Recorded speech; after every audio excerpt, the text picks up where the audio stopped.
Ever feel like your body's breaking down before you even hit 40 years old? Maybe your knees ache every morning, or you're one bad day away from thinking the gym's just not for you anymore. Add that to the mental weight of the transition out of the military, and it's easy to feel like your best days are behind you. But what if you could flip the script? What if the pain you feel today is a foundation for the comeback story you're meant to write? That's what this episode is about. Marine veteran and strength coach Brandon Mancine was crushed, literally, between two trucks. Doctors told him he'd never squat again. 16 months later, he proved them wrong. Not only did he rebuild his body, but he used the same mindset to extend grace to the man who almost took his leg. Brendan breaks down how strength isn't just physical, it's mental, it's emotional, and spiritual. And the stronger you are in those areas, the more dependable you become for your family, for your friends, and most importantly, for yourself. We're going to get into all that in just a minute, but before we dive in, make sure you're subscribed to the email newsletter at driveonpodcast.com/subscribe. You'll get my 5 favorite episodes sent straight to your inbox. No fluff, just the best insights to help you drive on. I also want to take a moment to raise awareness for something deeply important to our community, the Global War on Terrorism Memorial Foundation. This organization is working to build a permanent national memorial in Washington, D.C. to honor the service members, families, and civilians impacted by the global war on terrorism. This memorial serves as both a tribute to those who served and a way to ensure their sacrifices are recognized and remembered for generations to come. If you want to learn more or find out how you can support the mission, visit gwatmemorialfoundation.org. Now let's get into today's episode.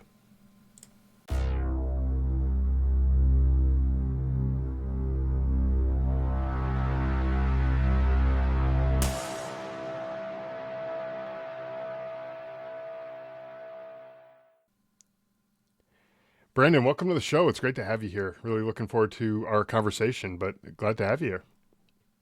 Yeah, thank you. Thank you for having me. Glad to be here. Yeah, absolutely. So, you've been nicknamed a real life Wolverine due to your recovery from a tragic accident in 2017. Can you talk a little bit about that experience and kind of what it taught you about resilience and kind of how you bounced back from that? Yeah, sure. So I was 40 years old, 3 months into my 40th year. I've been a personal trainer slash coach since 2001. So it was, coming up on 20 years at that time. And early in my career, I was really lucky to have some, 2001 was when CrossFit was kind of becoming a thing and everybody was, in gyms, were standing on top of booty balls and all that stuff. And I was really fortunate to have some mentors early in my career that taught me that if people want to do that stuff, awesome. Help them get better at that because that's important to them, but make sure you're making them better athletes for their sport. For most people, that's the sport of life, right? So more days in your life, more life in your days. Make sure they can live well into their golden years. And that comes down to, strength and conditioning. The basic boring stuff that helps you be a better athlete for life. So having done that for almost 2 decades, at that point when the accident happened in November 2017, what had happened was I was pinned between two trucks by an intoxicated driver. He was driving an F-150 and he hit me and pinned me between the front of his truck and the back of my Jeep. That was November 20th, 2017. The day before that, November 19th, again at 40 years old, I was squatting 405 and did, for those who do CrossFit, a workout called Power Elizabeth.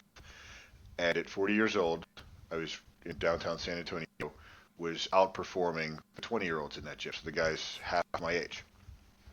So at that point, I was arguably in some of the best shape of my life. Now I still have the rear bumper off that Jeep, and it's got my leg print in it. So when I got to the hospital, the paramedics taking me the way to the hospital called my wife and told me my leg and my hip were broken because that's what they expected with what they saw at the accident scene. When they got there, they found out I had severe crush syndrome and compartment syndrome, all the muscles of the right leg, and 3 severe bone bruises, but no breaks. So now, coincidentally, one of the nurses in the ICU that I was in for that week was a member at one of the gyms that I coached at. And if you know anything about CrossFitters, they're going to tell you, they're going to find every reason to tell you why you should come in and do CrossFit, right? So he was saying, see guys, this is what happens. And that was one of the first times I was nicknamed the real life Wolverine, because just the fact that my bones didn't break, right? And that was great for my ego, Sure. right? As I couldn't walk, was laid up in the hospital bed. But then there was this moment where, because again, that nurse, he was telling everybody like, this is the coach, and he's one of the best shape guys in the gym, and this is why you do CrossFit. It makes you hard to kill. Is another thing CrossFitters love to say, right? Which any well intelligently followed exercise program will do that for you. Um, but strength needs to be the bulk of that program. Just throw that in there.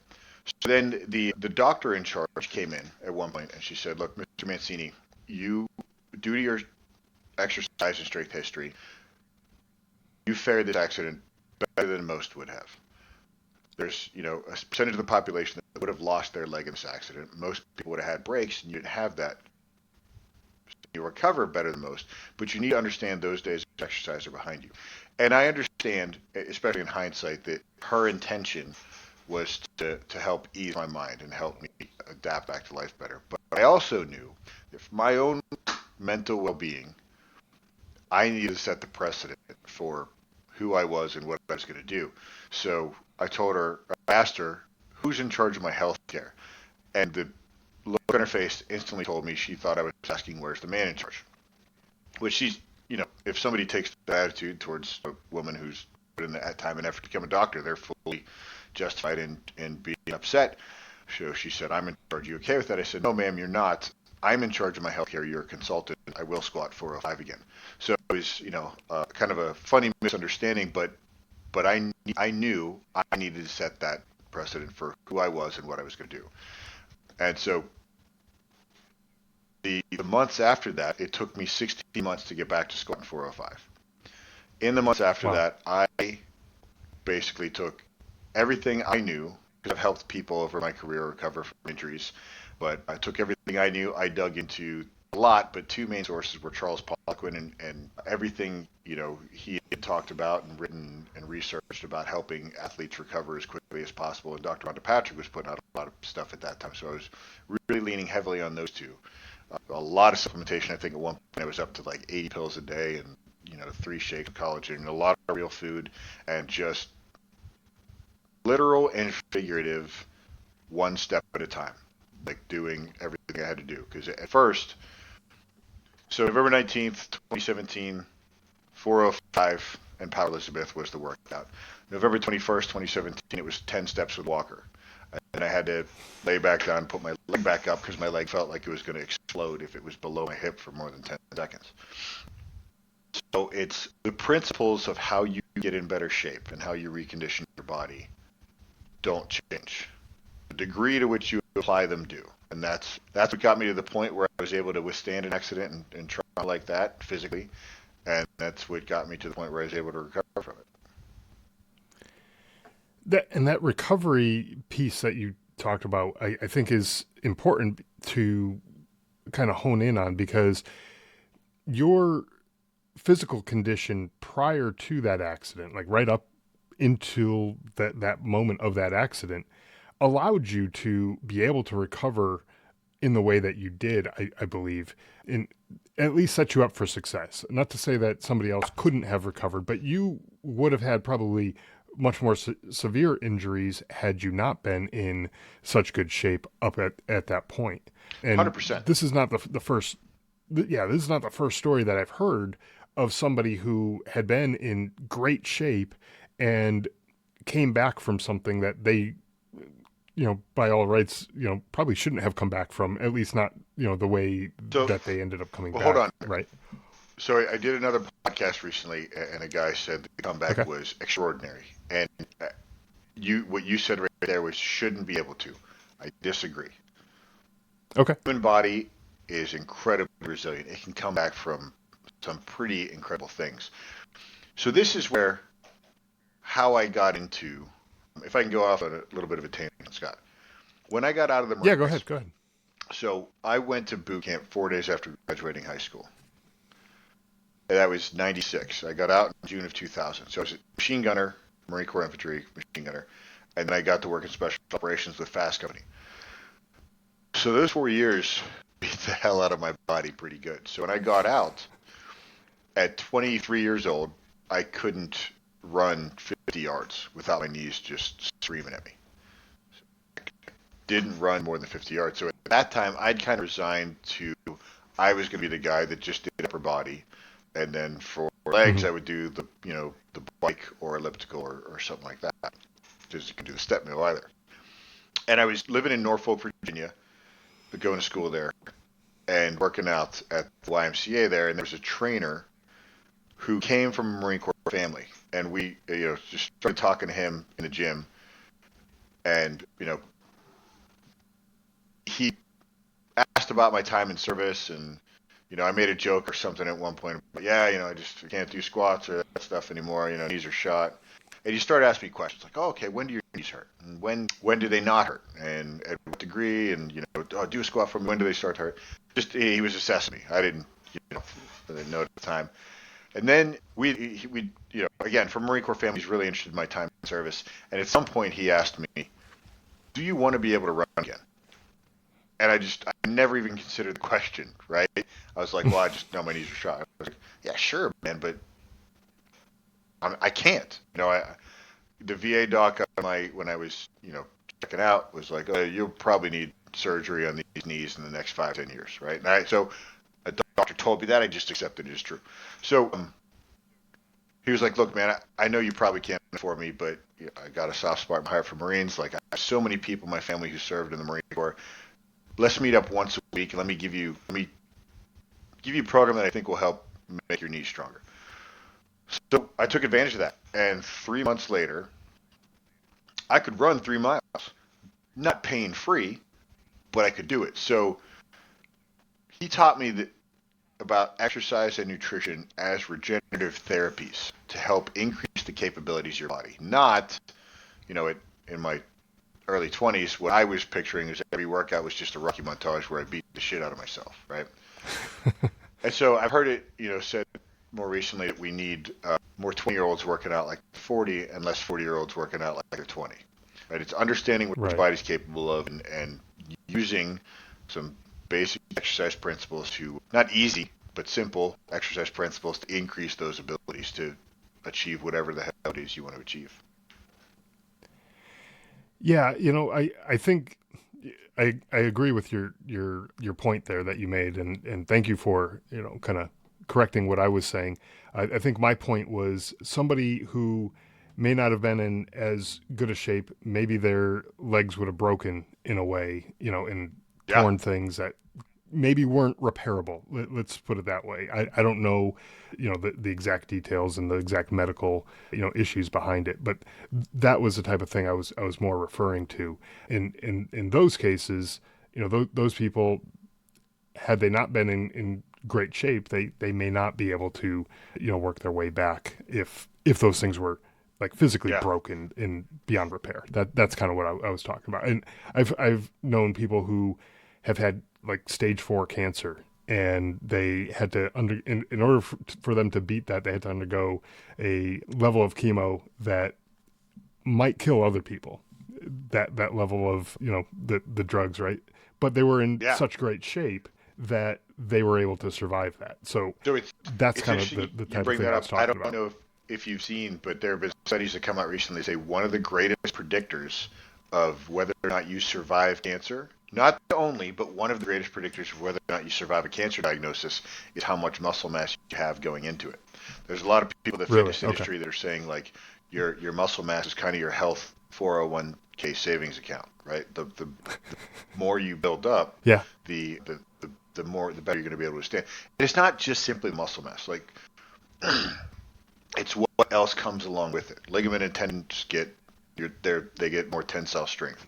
Bone density increases. Right. So let's talk about what is strength. Eh, if Okay. I can ask you that question, Scott, what would you? If somebody said, "Hey, what is define strength for me?" What would you say?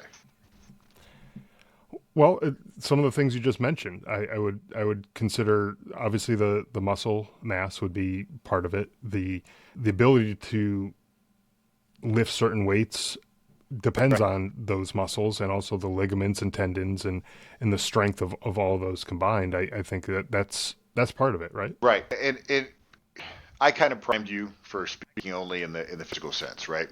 Sure. Unintentionally, right? But it is, as I define strength, it is the ability of a position or a pattern to maintain its integrity under increasing stress or load, right? So Okay. we talk about the physical sense: squat, hinge, push, pull, lunge, carry, like moving in those biomechanically sound movements. Good form to say it in the layman's terms, right? The stronger you are, the better you can maintain the integrity of those positions or patterns and increase the load you can carry, the stress you can put on those positions or patterns. But we can take that definition and overlay it to your political positions, right? Do they hold up to debate? Do they hold up under stress? Your religious positions, do they hold up to debate and stress?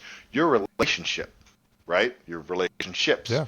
your emotional stability, does it hold up to stress? And the way you increase the strength of all these different aspects of your life is to get outside your comfort zone and learn to deal with greater stress. And I am telling you, man, these principles are best learned in the physical realm, in working in what, as you know, the hashtag I always put on my social media posts is get strong and do stuff. And that's or get strong and do shit sometimes, whatever mood, however the mood strikes me, right? So it's, that kind of, that sums it up. You're able to learn those principles and expand them into other aspects of your life through the physical development side of it. Yeah, and that kind of leads into the next thing I wanted to talk about was kind of more the mental side of things because there's obviously probably a mental hit that you took like when you're sitting there in the hospital room and the doctor is telling you that you're probably never going to get back to that 405 lifting or you're not going to be able to do any of that kind of stuff. I would imagine if this was me at first I'd be like, oh shit, like I'm out of it, I'm out of the game. And but then what kind of triggered in you to say, hold up, no, that's not going to be the case? So back to that, Yeah. how I've put it into practice in my life because we can. I talked about the physical, the the political, the religious. I talked about relationships. So we can talk about your support Right. system, right? And I've learned early in my life that it's critical to have a strong support system. When I sit down and talk to a potential client, I don't talk about goals first. I don't talk about exercise history first. I don't even talk about injury history first. The first thing I want to hear about is your support system, right? Because regardless of how often I'm talking to you, there's 160 hours in the week. That might be wrong, but there's a lot of hours in the Somewhere around there. right. That sounds right. There's a lot of hours in the week. So who else are you talking to, right? And so I like to talk to people about their supporters and how to engage with them, and their detractors, and how to put them at bay. And most importantly, the thing to keep in mind is you do not have a support system. You are part of a support system, right? And so Hmm. this whole idea everybody wants to talk about. I need to build independence. That's what they like to, everybody. I'm independent. Great, you're alone. That's what I hear. I I focus on being dependable. Right? I'm teaching my kids to be dependable and to surround yourself with dependable people because no man is an island. No man is self-made. So you have to be strong in just about all aspects. No, in all aspects of your life, you have to be strong in order to be dependable and for people to see you as valuable and wanting to have you in their support system. So Yeah.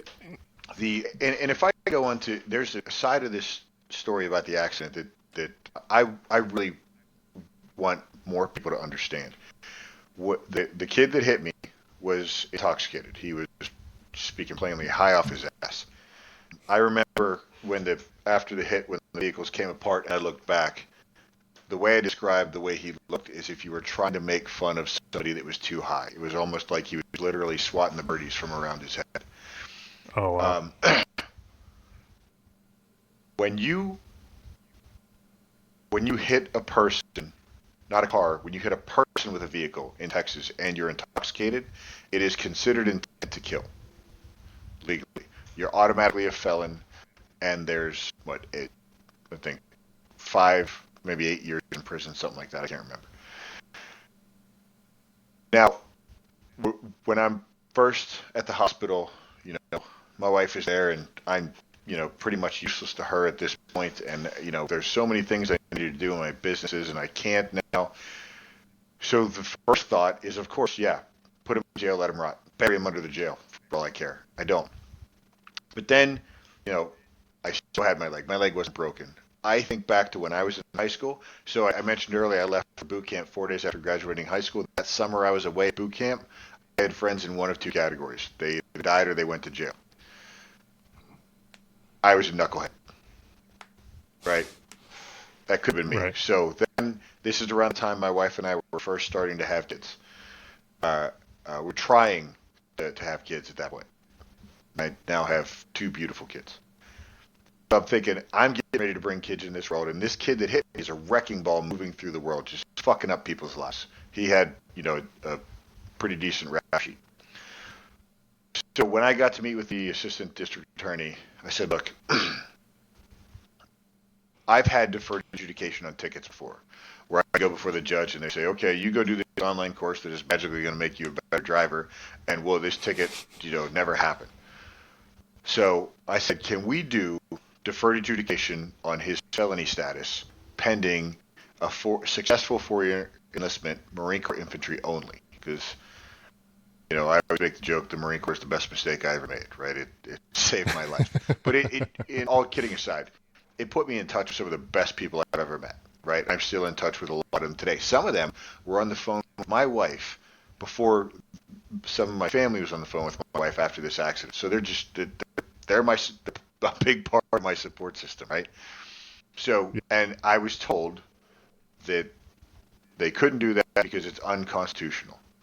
And I remember sitting there and saying, look, can you explain to me how giving someone a second chance, specifically through the act of serving their country, can you explain to me how that's unconstitutional?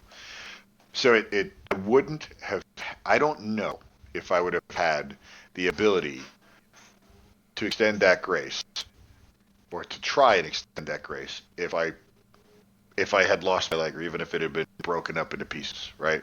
So again, that comes back to, I don't know how far you want to get into faith here, but I'm going to do it anyway. Like Sure, go ahead. the scripture of Matthew 5:5 and how for years I misunderstood that verse. It's the meek shall inherit the earth is how it's commonly said. We go back to the original text. It is more accurately the gentle or the humble shall inherit the earth. Now you can't be gentle if you're not strong, right? The declawed kitten that's pawing at your face, it feels gentle. That kitten's trying to kill you, right? But it can't because it's not strong, right? So the fact that this kid hit me with his dad's truck, had no insurance. The insurance had lapsed on that truck 2 days prior, so I was left with the bag on the financial side as well, right? He hit me, pinned me between two cars, and fucked up his life more than he did mine. Right? So the fact that I had that strength built up in several aspects of my life, I was able to extend that grace. Now, the district attorney, when I brought that up multiple times, he said, look, I told you it's not an option, but here's what I'll do. I will run it up the chain until someone tells me to shut up. But the first thing I had to do is go present it to his side. And what he did, I couldn't believe this. The young man said, no, I'm not interested. He would rather choose felony status. And that's where, you offer all you can to people, but if someone is, simple principle I tell my clients, I cannot care about your goals more than you do. Right? That's right. I care, I do. But if I care more than you, guess what's not going to happen, right? You're not going to achieve your goals, right? And that's you can lead a horse to water, but you can't make it drink. Another way to say, right? Yes, It's exactly what it seems like happened here. It's like that. In my mind, like when you said that, it seemed probably to him, and I don't know this guy. I don't, this is just me making an out of the blue assumption here, but like Well, the Marine Corps sounds like a whole lot more work than sitting in jail. Even though it's more time sitting in jail, it seems like a lot of work, and I probably just don't want to do it. And that's Yeah. maybe the attitude that he might have had, right? So yeah, so at the sentencing, he was, I want to make this right by this man, and I remember at one point he said like, my girlfriend's about to come into some money and we can give it all to him. I said, look, you want to make this right by me. As I think I said earlier, he was a wrecking ball moving through this world. I was like, stop being a wrecking ball moving through this world. Money is not going to do it. I can get money. You know, stop being a wrecking ball moving through this world. Take some ownership. I gave him a copy of Jocko's book, Extreme Ownership. I said, good luck. I I hope you'd start making better decisions.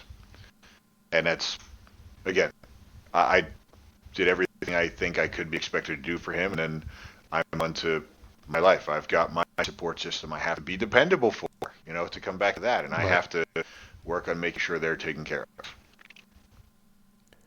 Well, and going back to what you were saying earlier, that the on the physical side, that you are building kind of like your 401k for your body by getting in that healthy shape, and you now have that nest egg, if you will, to be able to kind of bounce back and be able to be stronger and carry heavier loads and do better things physically, but also mentally. And you're doing those same types of things, and you just described it very well. How your mental state was. Initially like screw the guy, but then let's actually think about this and put some logic to it, and try to help the guy if you can. But that type of person is the type of person that you want in your corner, is the person who not only is physically strong but mentally strong as well, who can be there for you in difficult times where maybe you're having relationship problems or something like that. Well, maybe you can have this third party person come in, who's in your circle, who can talk to you and try to help you work through the problems, because sometimes when you're in the middle of whatever those problems are in your life, you're not thinking so clearly. And so if you could have You that can't person read that the you can label lean from on. inside the jar. I've heard it said, Yeah, you can't exactly. read the label from inside the jar. Yeah. Yeah, that's a good way to put it. But that person on the outside, they can read that label, and they can hopefully help you work your way through whatever problem it happens to be. But again, to your point that you said before, nobody's going to care more than that, whoever the problem is. Nobody's going to care more about it than that person. You should be the one who cares the most about your own Most. problems, your own Yeah. situation. No, you can't expect anyone else to. So, and that includes your spouse, that includes your best friend, that includes the government, that includes everybody. Like nobody's I going to will care say more than you, there's some right? caveats there. Like I think with do you have kids? Mm-hmm. Right. Yeah, Uh, yeah. I have 3 kids. so I will say, there's a lesson in theology in having kids too, man. In that, this thing that came from me, and I love it so much, and it just won't listen all the time. Right. So it's, I there are some times when I feel like, I want their goals for them so much more than they do, and it's that's definitely when it's a challenge to not step in and overparent and let them make their mistakes, Mm-hmm. and then Yeah. so there it's more, it's being the lighthouse and be trying to model. And let me let me just be honest for a second, from which I'm trying to Sure. be honest all the way through. I'm not a saint, right?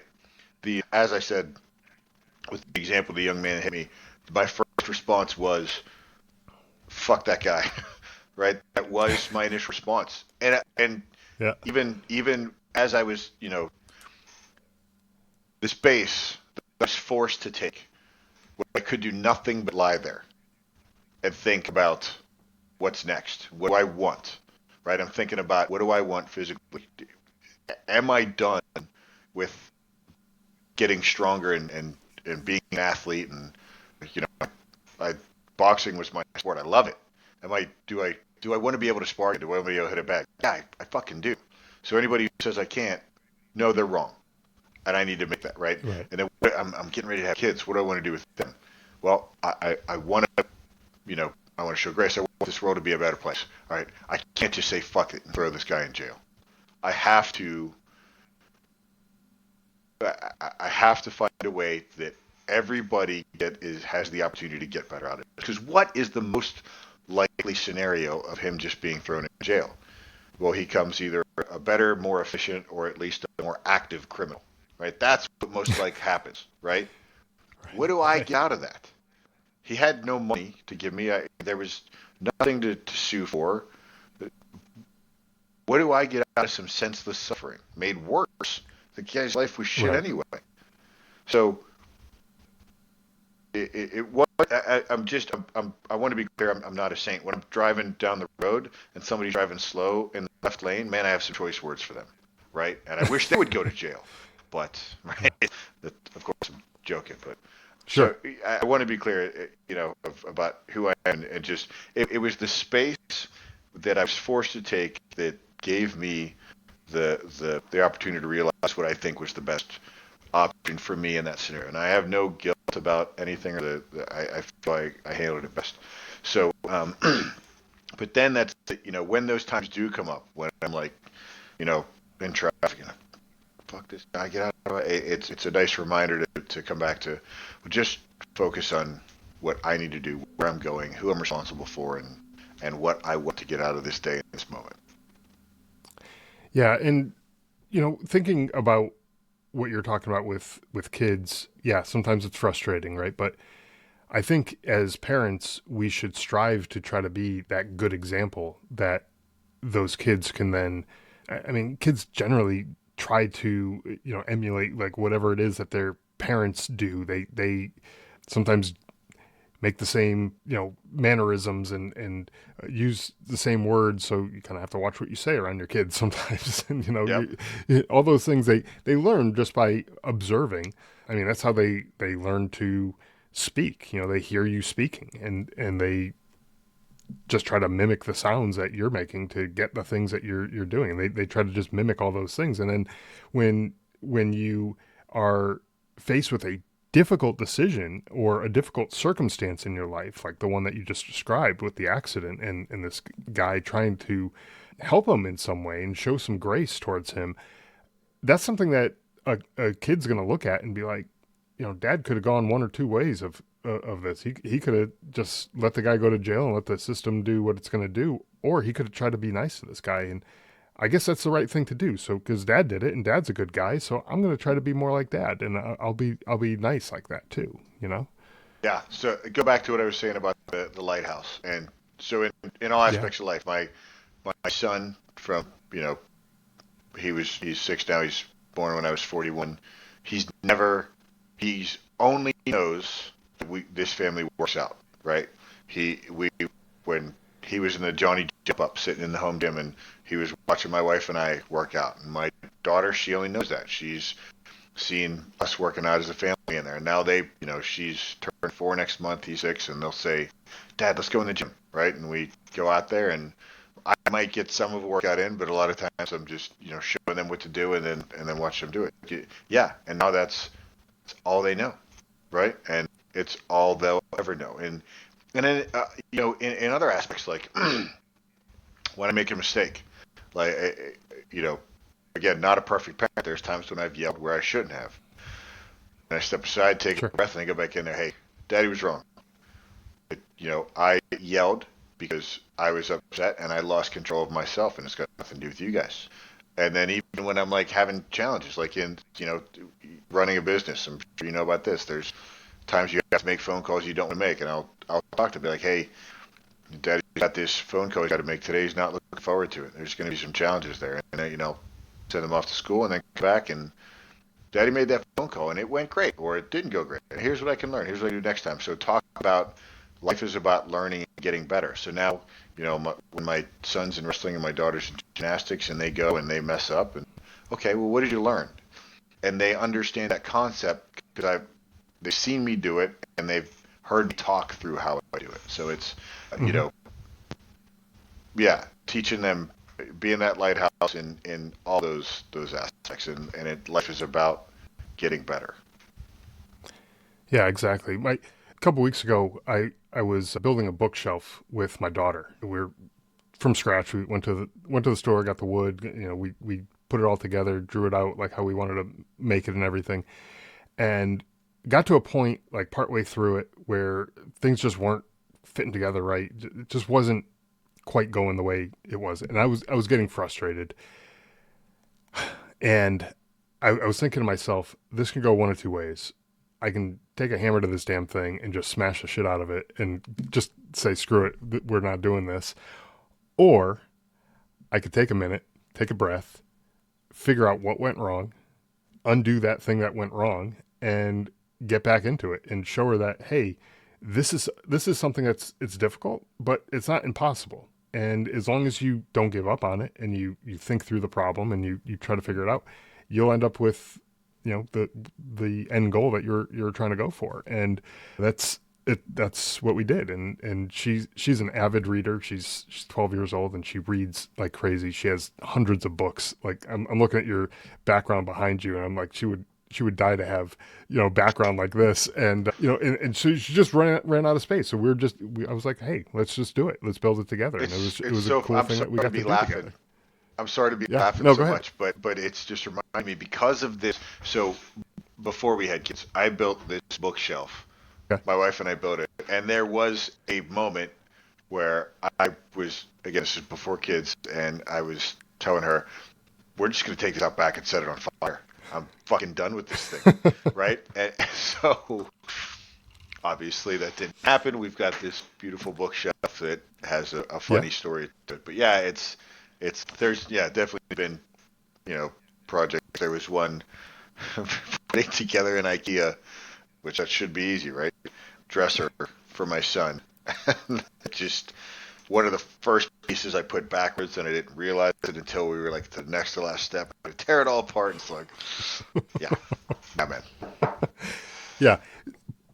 Those types of projects can definitely test your patience. And, I think it's important to, especially as a parent, to recognize that you might have little ones nearby and they are like sponges and they will absorb everything, good and bad. Everything. When I came back from Afghanistan, I was not the nicest person in the world. And my son, he was young at the time, and he would when he would get frustrated at something, he would make the same like grimacing face, like I kind of like grit my teeth, and the same face that I would make when I would get frustrated at something. And I looked at him and I was like, my God, do I really look that bad? And I couldn't believe that that's what I was passing on to him. I was like, I gotta do something to change because Yeah. I can't let this kid grow up that way, And fortunately, he turned out okay. But it's it was one of those things where after seeing that, I was like, man, I can't believe what I'm doing. Like this is crazy. I got to kind of snap out of it. But it all goes back to what you were talking about being stronger, being better. Always working on improving yourself. And yeah, sometimes life's gonna throw you some hits. You're gonna have a traumatic event like the car accident that you described, or somebody's gonna come back from a combat situation and they're gonna be maybe messed up. But it doesn't mean that you can't bounce back from it. That doesn't mean that you can't have a better future, a better life, and show other people that, hey, yeah, sure, I took these hits. Whether it's mental, physical, spiritual, whatever it happens to be, I took some hits, but I was able to come back and show like this is how I did it. And I think that's the important Yeah. piece that people need to pay attention to. You know. Yeah, man, totally agree. Yeah. Quick side story. Yeah. Recently, I had two clients that had just devastating things happen. One, a death in the family. The other one, a family member get really sick. And so when they came in for their sessions, the first thing was, "God, Coach, I didn't get it done this week, And they were telling me everything that they fell short on. And they both, in different terms, that I lost ground. I lost my progress. I lost my gains. I said, hold on, like that is not the way to look at this. They both had made amazing progress in the months leading up to this. So I told them, look, you're looking at this the wrong way. It's not the lost gains. It's not the lost progress. This is the fruits of your labor on full display. This week, the events of this week were coming Okay. whether you knew it or not. They were going to happen. You had no impact on whether or not this was happening. But you were a more dependable member of your support system. Your family is better off because of the shape you were in. One of them had to move all the furniture out of a room by themselves, so some medical equipment could be put in there. They would have, if they were able to do that, if they if without all the physical development that they had done over the prior months, if they were able to do that, they would have been more prone to injury, right? So it's a reframing of like when challenges come up, not what you lost because of the challenges, but how much better you fared them and how much more useful you were to the people you love because of that, right? So Hmm. it's that's what, again, coming back to the idea of muscle being a 401k savings account for you. Yeah. Yeah, and it's really that resilience and being able to bounce back from these setbacks, and how well you're able to do that. And I think for the listeners, maybe take a look and look into your own life and see how well am I bouncing back from these things, and am I do I have a network of people, a support system that I can rely on to assist me, or that I can assist them, be dependable for, as put it in your words. Yes, sir. Are there those people that I can count on to be dependable for me, and that I can be dependable for them, and we can help each other out? Because if not, I got to imagine it would be pretty difficult to have gone through the experience that you went through all on your own, right?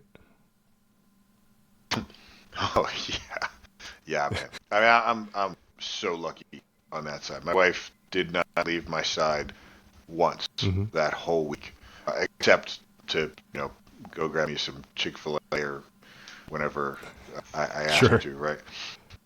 My clients and my circle of friends and my family and my brothers from the Marine Corps, like, just filled in every single you know need and want we could ask for at that time. It's just, I'm incredibly lucky there. That's awesome. Yeah, and I think that just goes, for the listeners, that just goes to show that, that mindset that a lot of us tend to have, where we're like, yeah, you know what, screw it. I don't need that group. I don't need those friends. I don't need those people, and I can do it on my own, and I'll be better off on my own. That kind of mindset, not It's necessarily hard to true. ask for help, man. Maybe, yeah, maybe you might feel that way in that moment, right? And it may feel comfortable, right? But like you were saying before, you got to push yourself out of that comfort zone if you want that growth. You want to experience growth, and Yeah, and push recognize yourself that beyond that. people want to help. People want to be useful. So Yeah, right. and then you just develop this symbiotic relationship where you're both better for it, right? So That's right. there's a big difference between codependency and co-accountability. Hmm. Yeah, I agree. Yeah, I think for the listeners, though, the biggest takeaway here is that you can come back from setbacks, from these negative experiences that you might have in your life. And I've heard from some people who've gone through terrible things like cancer, or whatever, and they came through it and said, it was probably actually one of the best things that ever happened to me, because it completely changed my mindset, changed my attitude towards life and towards, the people around me, and things like that.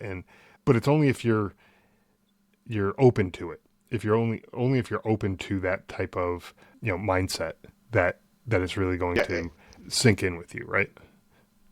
it's who you become and who you help on the other side, right? So, I mean,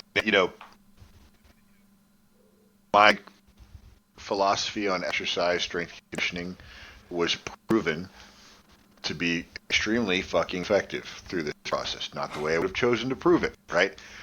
The So I made a reel about it, about the accident and my comeback years ago. It ended up going viral, and I made it and I saved the draft, and I was about to delete it. And then before I did, I showed it to my wife, and I was like, "Hey, what do you think about this?" And she just started bawling. And I was like, all Oh, right, wow. I've got to post this, right? And so I did, and it started taking off. And I started getting so many messages about, thank you for this. This really inspired me. A lot of questions, a lot of people, and it's the internet. So of course I got questions like, I wish the truck would finish the job, right? So because Yeah, that's sure. because that's the Because internet, right? people are assholes. Well, and maybe it's just a 13-year-old making a joke. I don't know, but Yeah, right. just I say that that stuff's always going to exist, right? And Yep. it's where you put your focus. I just put my focus on helping the people that I could help. And again, same situation with the young man that hit me. I'll offer whatever I can. It's up to you to work on you. Yeah, exactly. Well, to that point of helping people in any way that you can, for the listeners who are interested in what you do and kind of your services and things like that, where can people go to check you out and find out more information about you and what you do? Yeah, so my website, my company is Brandon Mancine Fitness. So my website is bmfcoaching.com. I've got some freebies you can download on there. The most recent one I've put up there is Fat Loss Made Simple. There's a 5-day bulletproof core challenge. I got a metabolic assessment you can take on there. It can help you figure out where's your area for highest return on opportunity or return on investment for time you put in. You can follow me on social media. Coach Brandon Mancini is one of my Instagram handles. I have a backup which is just BMF Coach. It's probably easier to spell. You can find me there. Another one is a real life Wolverine. So those are my 3 Instagram pages in case any of them get shut down. But Okay. yeah, I've got a Facebook group, Get Strong and Do Stuff, so you can find me in all those areas. I do, Excellent. Well, yeah. I will. If you're in Oh, San go ahead. Antonio, I again do in-person training, but I'm also doing some online coaching. So if I can help you out wherever you are in the world, let me know. Wonderful. And I'll put those links in the show notes for the listeners so that they can check you out and hopefully get in touch with you and get stronger and do stuff. Yes, sir. So thank you. Yeah. Thank you, Brandon, for taking the time to come on, sharing your story. It's really incredible the comeback that you had after, such a traumatic event. And hopefully this was inspirational to some of the listeners. So thank you. Thank you again for taking the time to come on. Thank you for having me, Scott. I truly appreciate it.